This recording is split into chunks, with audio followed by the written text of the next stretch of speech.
Boys and girls, this is the Undisputed Era. Adam Cole, Kyle O'Reilly, Roderick Strong, and you're listening to Going In Raw, baby. What's up, it's your girl, Sasha Banks, the legit boss, and you're watching Going In Raw. You like that? This is Shayna Baszler, and you're watching Going In Raw. What's up? This is the most must-see WWE superstar of all time and his lovely, gorgeous wife, Marie.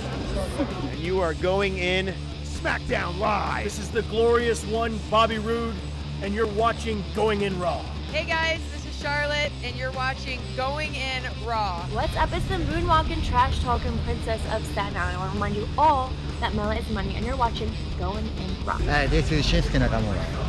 Just watching Going In the Raw.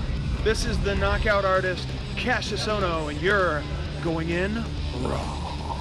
Hey, Brendo, Steve here. And Larson. Yeah, welcome back to Going In Raw, the only pro wrestling podcast you need to be listening to right here at youtube.com/Steve and Larson, available wherever fine podcasts are.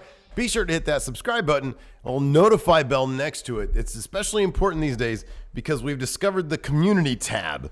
Today, we posted a very important poll on the community tab of YouTube.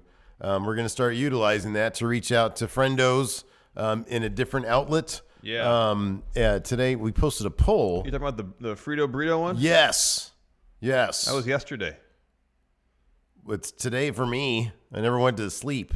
Now I guess you it's did yesterday. go to sleep. You told me you went to sleep. Yeah, but I woke up at 1 a.m. Whatever. Today, yesterday. Why you always giving me shit these days? I don't man? want to confuse people. They might think, oh, they might answered that poll. Thought, oh, maybe I missed something because he said there's a new poll today. They go, it's the same poll they already did. Well, man, I'm trying to avoid confusion within our community. You're just trying to. Man, 2,500 people voted. Wow, in that Frito particular Burrito won handily. Overwhelming. It's the new, man. It's the new because we did like a little test. We did Frito Burrito versus RB Beef and Cheddar, which is old school Steven Larson. It is. Frito Burrito is the new. Yeah. What have you done for me lately, RB Beef and Cheddar? Nothing. They have Euros at Arby's Nothing. now. Have you tried them yet? No.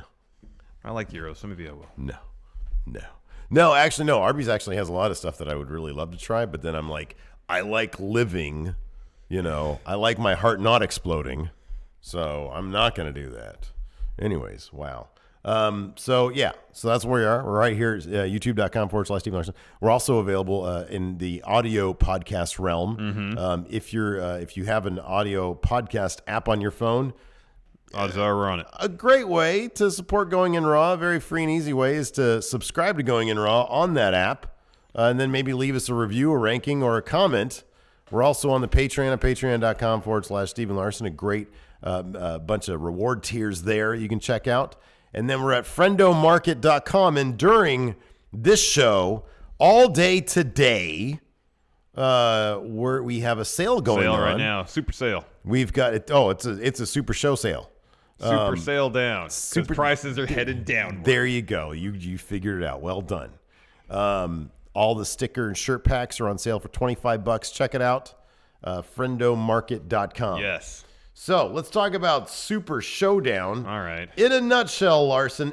Number one, thanks so much to everybody for joining us. Yes. We had a lot of people show up for our live stream. And yes, we got to find out finally what it's like, although we kind of got a taste of it for some of the New Japan shows. Yes. What it's like for people down under, or maybe even in the European Union. Having to stay up at all sorts of weird hours just to watch some wrestling. Yeah. And so, yes, we do absolutely appreciate what you go through for your love of wrestling. Yes. I need to bring that up too. And so thank you for hanging out with us. Yes, thank you very much. It really made the show. Our community is what, Larson? What's our community? It's the best. It's the best community. It's the best community. It really is. In a nutshell, it was largely a pretty fun show. It was less infuriating than like a WrestleMania, where like when they overthink things, when the WWE creative overthinks things, we get stuff like the Roman Brock stuff, you know? Yeah. And so it felt like it had that kind of scale, but there wasn't a whole lot of consequential things that were going on. No, not really. There was one feud that ended, maybe two. No, more or less just one. You're talking about AJ Styles, yeah. AJ Joe, right? There was a title change. Other than that, What was the other one you were thinking about? What, feud ended? Yeah. Oh, Miz Daniel Bryan. But Miz is going to get involved in something somehow. Oh, that's ending in Mania. Yeah. Yeah, Yeah. That's on pause. That's on pause. Yes. Yeah, it's on hold. Yes. But even that, I wonder if Miz is going to interfere at Crown Jewel. Oh, I wouldn't be surprised. Highlight was obviously Buddy Murphy's title win, right? Yeah. Wow. Put on a great match. He got an awesome reception in his hometown. I'm sure that's a heck of a moment for him. Yeah. No, Yeah. That was awesome. Yeah. That was a heck of a moment for me, too. Because talk about a dude, we talk about 205 Live. There's so many great competitors there, so many great performers there. Buddy Murphy's in that conversation. Oh, yeah. Him. We always talk about, beyond Cedric, it's him, it's Mustafa Ali. It's Leo Rush. Leo Rush, yeah. He's kind of newish there, and I kind of feel like he might be on his way to Raw, even though he was on the show tonight. And he's got like a 205 Live Open Challenge thing. Mm-hmm. I wonder how that's gonna go. Like ever since he got to Raw, I've been kind of like, I'm not sure if they're really gonna have him go to the title scene on 205 Live. Mm-hmm. But man, ever since Buddy Murphy, and you could tell he had that extra spring in his step being in his hometown or whatever. And this is true of every match he's in. Everything he does has so much going on behind it. Yeah. Every move matters to him. He doesn't take any move off. And I love that about Buddy Murphy. So I would say if there's a guy who, it's him and Mustafa Ali in terms of, like you like to say, who really deserves it and who can be sort of the new face of 205 Live or another face of 205 Live. Buddy Murphy, Mustafa Ali. I'm glad that they gave this to Buddy Murphy. Yeah. So yeah, do we have any? We're doing this live right now. We are doing it live. Yes. We So have a couple super chats. a couple super chats, and then we'll get into the details of the show. Sure, Mike sure. WOP, Steve is NWO John Cena. Yeah, man, we're both growing our hair out. Yep. The real Poland can't stay. Have more WWE 2K to play. Priorities. Are you guys enjoying 2K19 so far? Thanks, friendos. Keep it real. I am. I'm actually kind of itching to play it some more. So I might just no sleep for me today. Just gonna play some 2K19. Alto, holy hell! Thought Steve was Cena, and the real Poland. Steve's new persona, NWO Cena. Love you guys. All I'd have to do is take off my shirt, and those comparisons will disappear. Aaron Frankham, good evening from Australia. Had to work, so I had to sell my ticket. Much rather watch you lads give a real review, anyways. Mr. Blue 7, the ending of a lot of matches confused me. There's a couple of matches that kind of ended out of nowhere. One kind of really ended out of nowhere. All to service a 1 hour main event. Wow, that thing was like an hour long. The whole thing took an hour from entrances to the conclusion. Yeah, roughly. Why did I bring up predictions? I want to bring up the recap. That's weird. All right, so I have the match times here. Guess how long Daniel Bryan versus The Miz was. I'll say 3:34. 2:25. Whoa! Longest match of the night by far, main event, Triple H versus Undertaker. Bell to bell, 27 minutes and 35 seconds. That's it? But you have 4 entrances of an extended video package, plus all the stuff that happened after the match. How long? 27? 27:35, bell to bell. If you were to have asked me before you told me, I would have probably said 37. It felt every second of that 27 minutes. Talking about the scenic route. Oh, yeah. That's a match that could have been told in about 15 minutes. Yeah. And they could have given 10 minutes to Daniel Bryan and Miz. But they're old, so they go really, really slow. It didn't need to be that slow. It was slow and clumsy. Anyway, let's start from the beginning. Oh, I kind of disagree. You saw how they were moving. Yeah. I think it needed to be. No, I think by necessity. No, I'm not talking about the speed of them. I'm saying the match didn't need to be that slow. I'm trying to say the match didn't need to be that long. Oh, yeah. They can't help the move. number of things they did. Yes, they can't help but move as fast as they move. Yeah, I understand that. I mean, yeah. That being said, the match was too long. It was all over the map too. Like I just so normally matches that by necessity have to be slow because they're like old and stuff. You can tell a good story. I mean, if you go back, when was the end of an era match? 10 years ago? 6 years ago, I think. Oh, it was only 6 years ago? Boy, It's 28, I think. They have all aged a lot since then. And they made some references to their previous matches, going out into the crowd like WrestleMania 27. The finish was I read up was a reference to WrestleMania 28. Because that's what Cage Side Seats said. Okay. Because while we were setting up, I did a little bit of reading about people's reactions to the show. So they were trying to harken back to their previous matches. Yeah, that makes sense. But there was just a lot they tried to jam into this match. Not all of it worked. This is interesting. Cody Miles chipped in with a super chat. Discord. By the way, access to the Discord, $1 a month. All you need is a single $1 pledge to the Going In Raw Patreon. We have a wonderful community over there on the Discord group. Cody Miles, one of the ringleaders, he said Discord did the stand tall math 55% correct. Is that what's the sample size? That's what I want to know. On the sample sizes, is this something from just going into this show for the whole year? Oh no, I'm pretty sure he means this show. Oh, okay. I'm pretty sure he means this show. All right. So about half of the people that stood tall in the go home lost. Yeah. Well, yeah. Yeah. So first up was Thebar versus New Day for the SmackDown Tag Team Championship. Mm-hmm. It was Kofi and Xavier Woods. Big E was cheerleading from ringside. Not ringside, from the apron. No, ringside. Yeah, ringside? That's right. Yeah, that's ringside. Right. Okay. Yeah. And I mean, it was a fun enough match. It was one of those.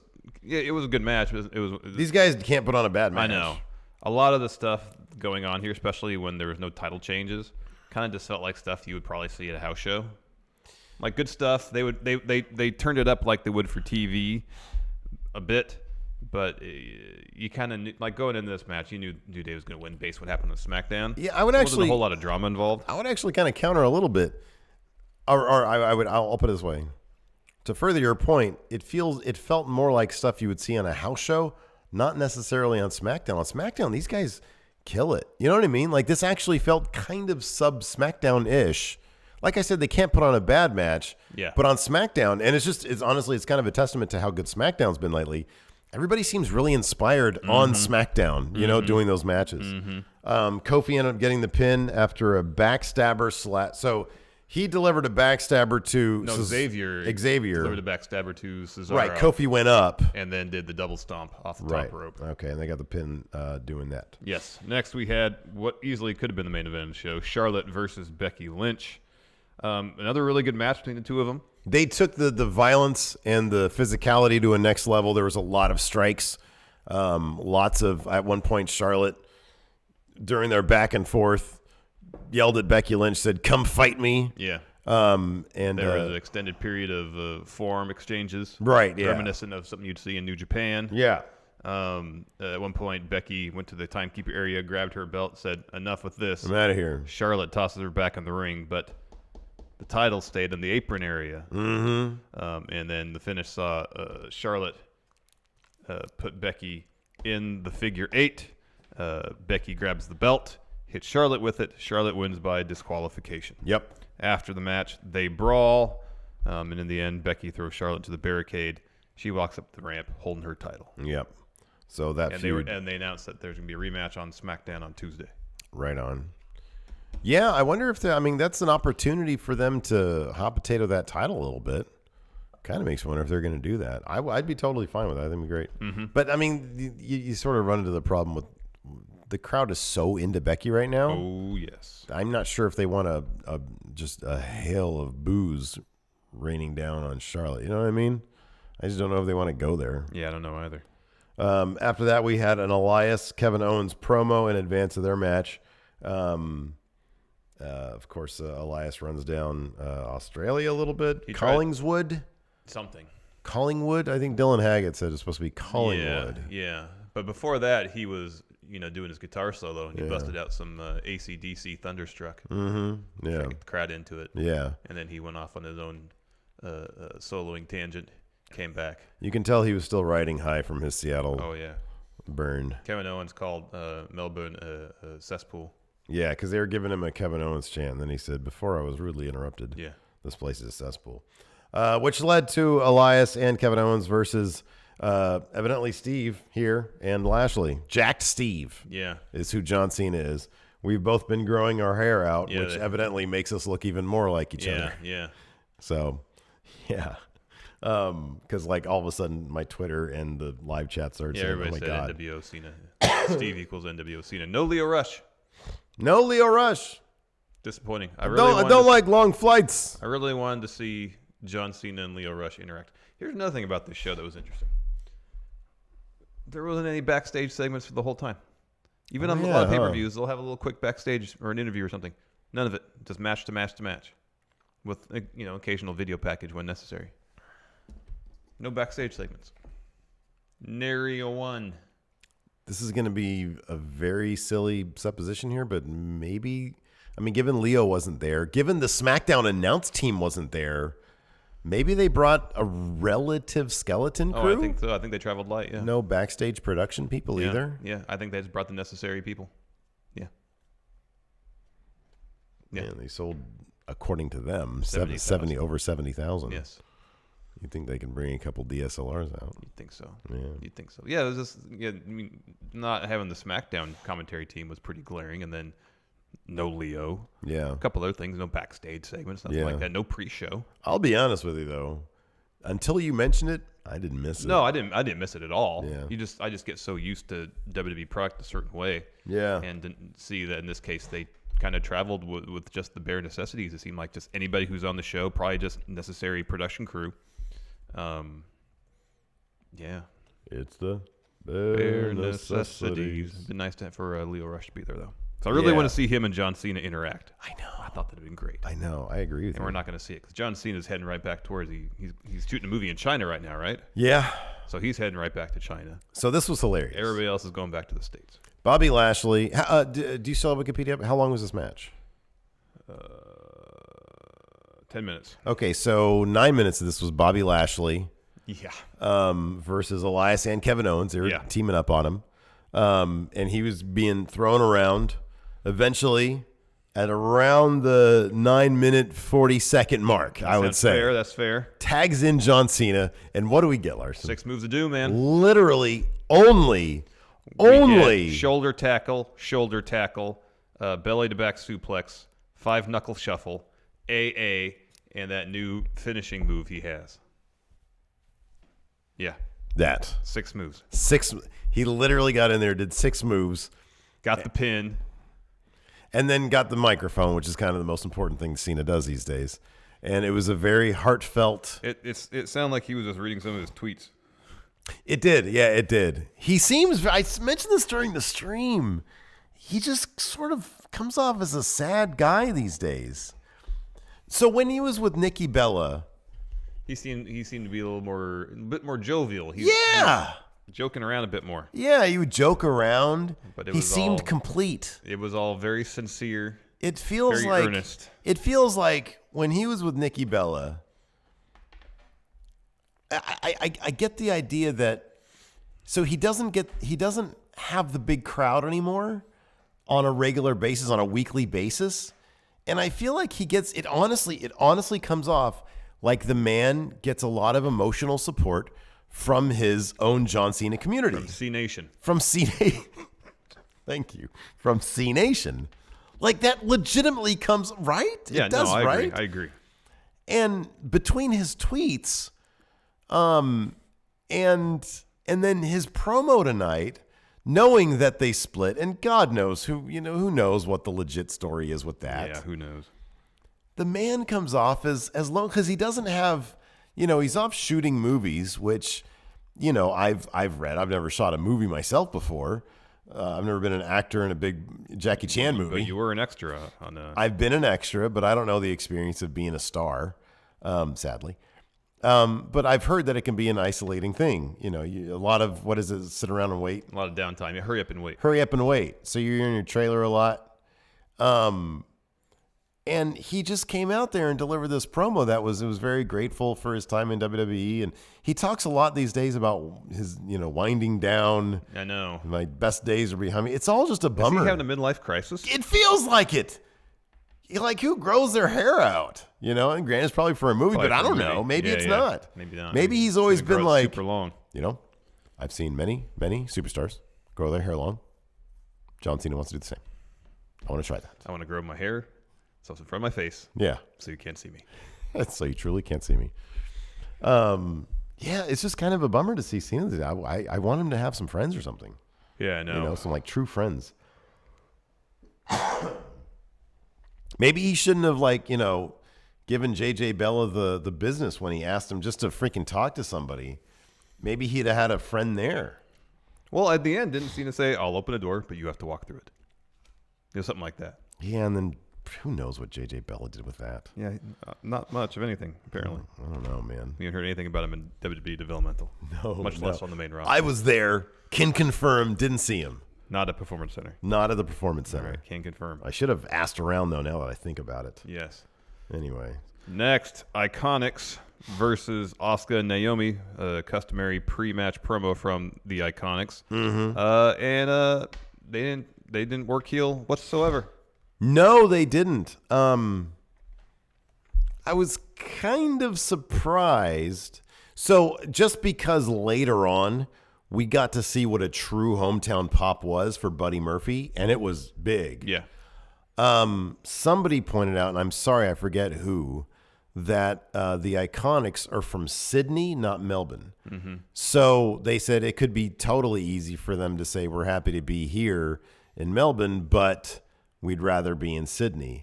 And I kind of thought that they were going to go there because they were setting it up. And they didn't. And then they didn't. And I think the crowd, I mean, look, I'm sure,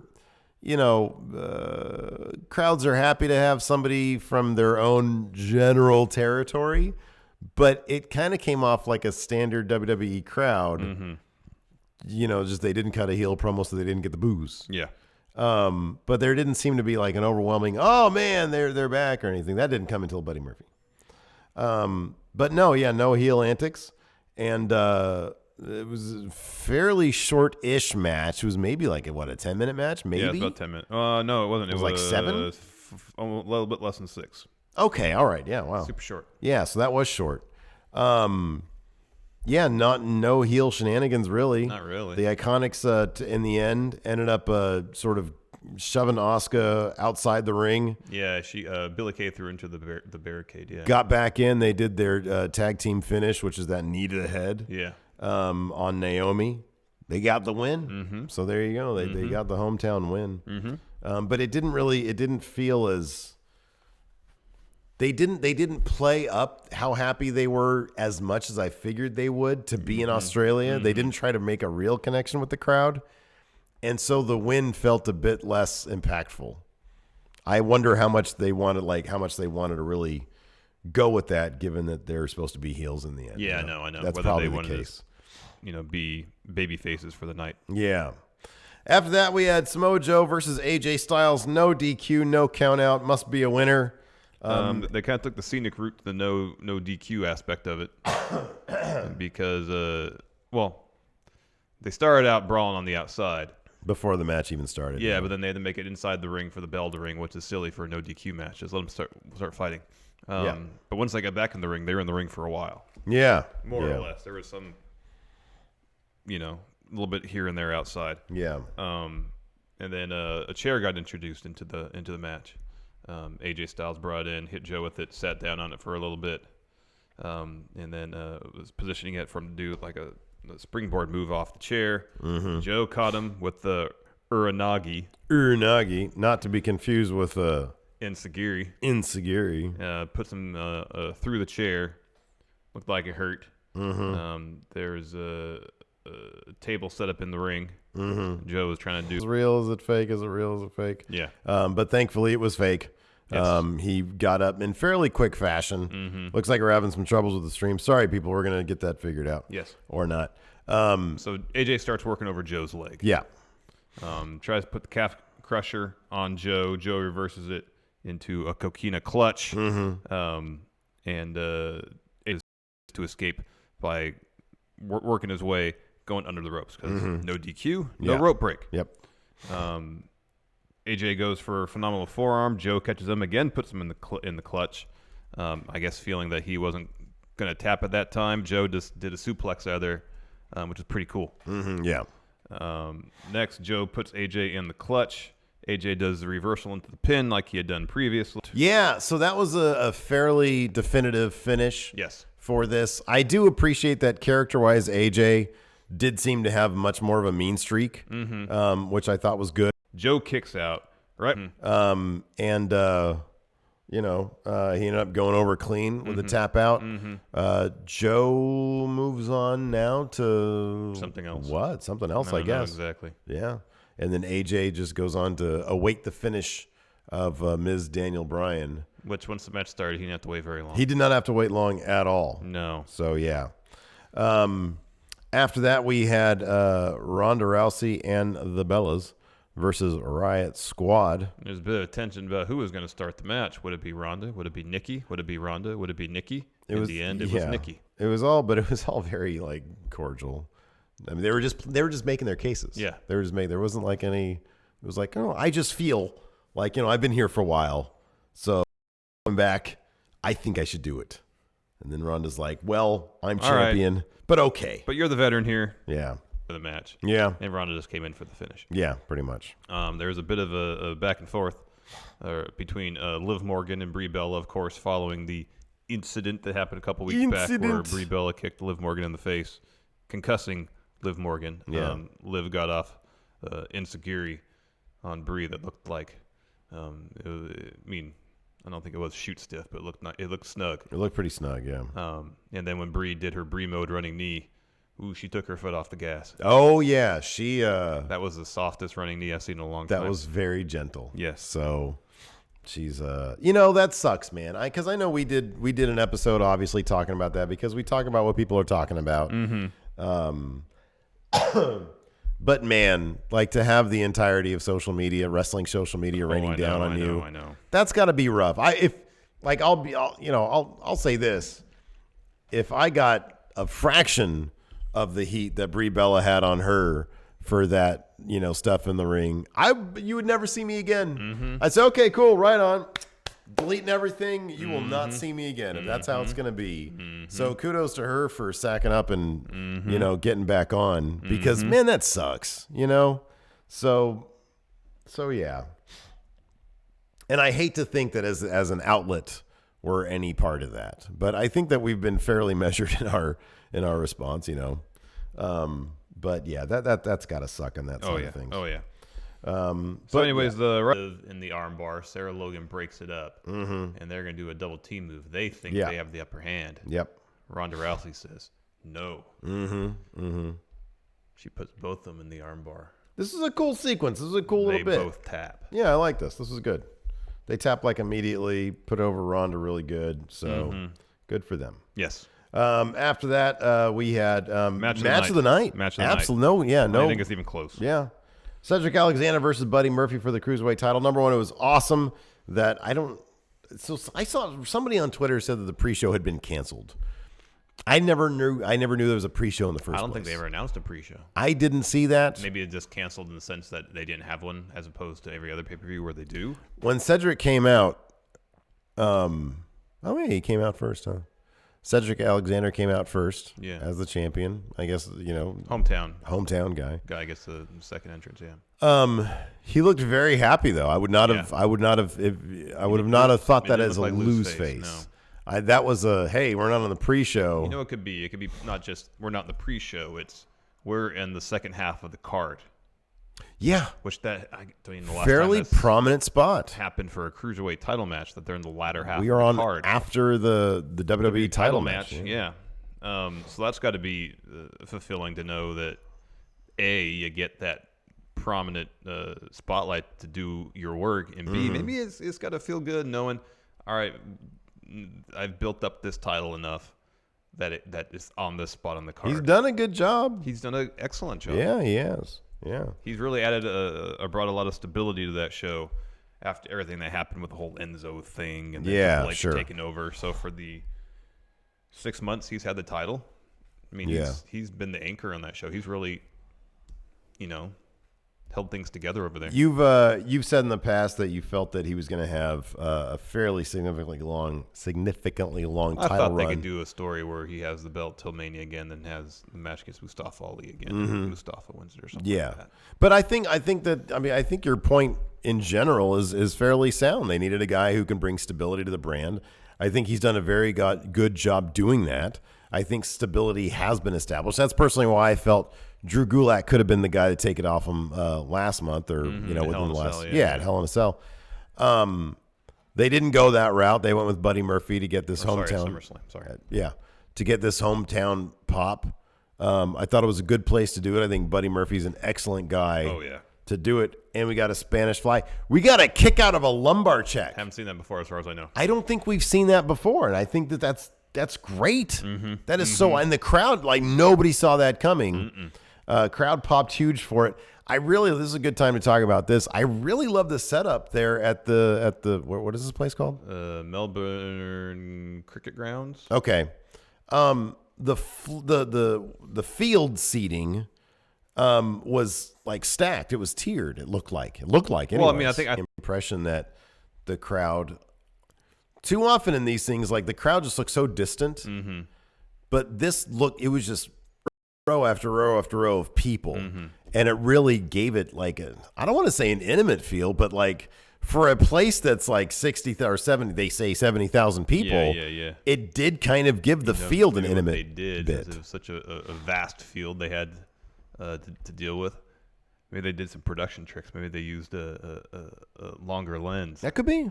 Instead of using like a 40 or 50 millimeter, they use like an 85. So it could be.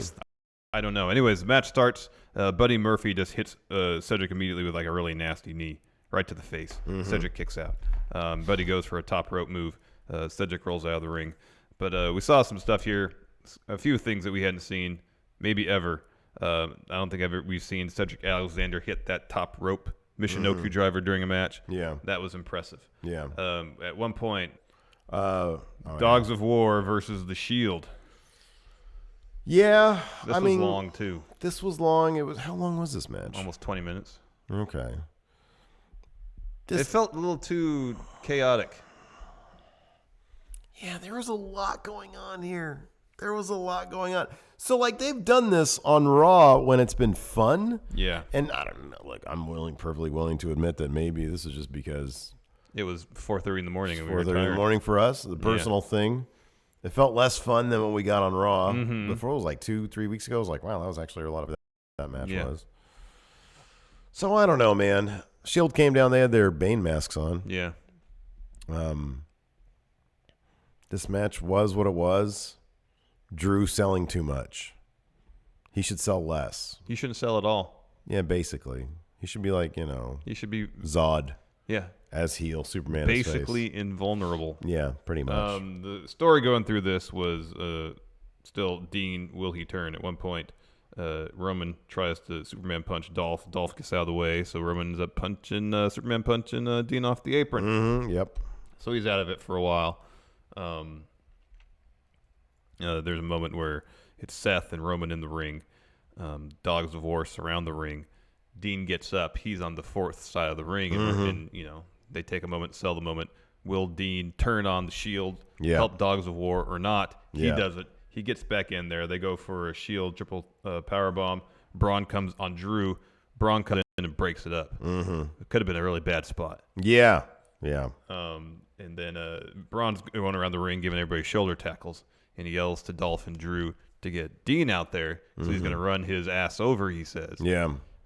He prepares to do so, and then Roman makes the save, spearing Braun through the barricade so Dean doesn't get a shoulder tackle, making up for his previous mistake. Right. In the end, Dean picks up the win for the Shield, pinning Dolph after dirty deeds. They do Shield fist bump. Yeah. So it seems like Shield's still strong for the time being. Yeah. Hopefully that'll change. I want to see Dean turn on him.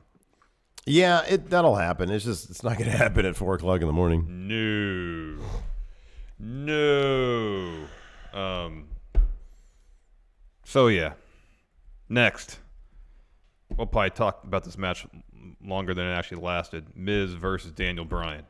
The Miz comes out. We should have thought something was wrong right away. Miz grabs a mic, starts to talk. Nope. Daniel Bryan music hits. Immediately interrupted. There's a little bit of back and forth. Daniel Bryan hits all but the final yes kick. Miz hits a knee plus. And Miz goes for a skull-crushing finale. Daniel Bryan rolls him up, and out of nowhere wins. So it was a situation where they were running long somewhere else, and rather than cut time off of the main event, which was apparently allocated an hour from video package to conclusion, so this match that is kind of a huge deal. It felt like, because it was for a title shot. Yeah. Lasted less than 2.5 minutes. I hate saying this, but they could have stolen some time out of Samoa Joe, AJ Styles. I feel like that match plotted a bit too much. Especially the first half. That was 23 minutes. Yeah. And then, the Shield Dogs of War, I'm not into it. Just not into it. They could have cut 3 minutes off that, 2 from AJ and Joe, the extra 5 minutes, and cut 7 minutes from the main event. Yeah. And then would have given us a 17-minute match. Mm-hmm. So if that same finish, the roll-up finish, had happened after a hard-fought 15, 20-minute match, I'd have been fine. Yeah. But then, just out of nowhere, 2.5 minutes in, I don't know. It seemed obvious that time was an issue and it was all messed up. Yeah. So